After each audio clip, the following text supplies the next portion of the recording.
You see Christians going against the Bible in this matter of fashion. క్రైస్తవులు మరి fashion విషయంలో దేవుని వాక్యానికి వ్యతిరేకంగా వారు వెళ్తున్నప్పుడు You can see that God has not been speaking, or rather they have not been listening to the voice of God. వారి జీవితాలు గమనించినప్పుడు మనకు అర్థమైంది ఏంటంటే వారు దేవుని స్వరాన్ని వినటం లేదు, గ్రహించటం లేదు. Because God doesn't want anything in you that smells of the world. లోకం ఇచ్చేటువంటి వాసన కలిగినది నీ జీవితంలో ఏది ఉండకూడదని దేవుడు కోరుతున్నాడు. Bible says pure religion is this. మరి పవిత్రమైన భక్తి ఏదనగా To keep yourself unspotted from the world. మరి నీవు లోకము నీకు అంటకుండా నీవు జాగ్రత్త పడటమే. God won't tolerate it. దేవుడు దాన్ని సహించలేడండి. Even a minute little thing. మరి చిన్న విషయాల్లో కూడా పొరపాట్లను దేవుడు సహించలేడు. Because God is holy.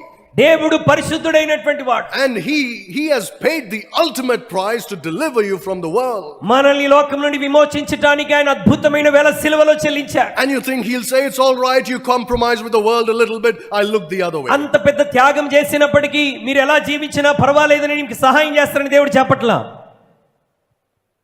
There has to be a balance. మన జీవితాన్ని మనం సరైన విధానంలో చూసుకోవాలి.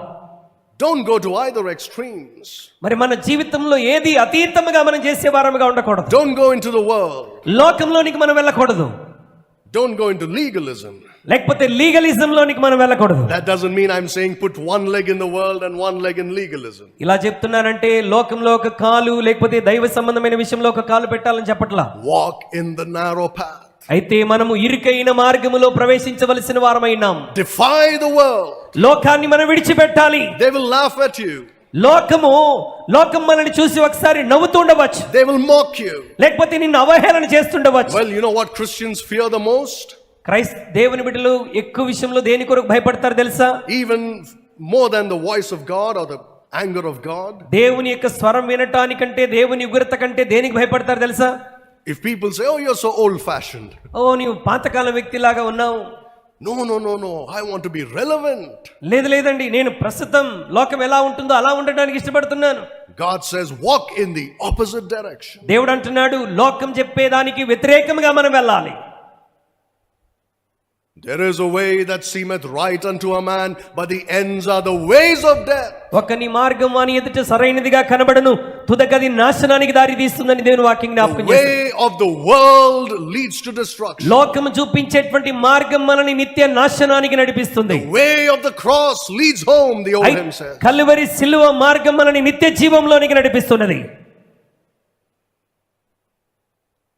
You cannot compromise even in a small thing like how you dress up, how you present yourself. లోకంలో మనం జీవిస్తున్నప్పుడు చిన్న విషయాలు అనగా నీ వస్త్రధారణ విషయంలో కూడా నీవు లోకంతో కలిసిపోకూడదని జ్ఞాపకం చేస్తున్నాను. I'm sure you're all familiar with all the verses that talk about this particular matter. ఈ ప్రత్యేకమైన విషయాన్ని గురించి దేవుని వాక్యంలో ఏ వచనాలు ఉన్నాయో మనందరికీ బహుశా తెలుసని నేను భావిస్తున్నాను. And I'm saying this not just to the women.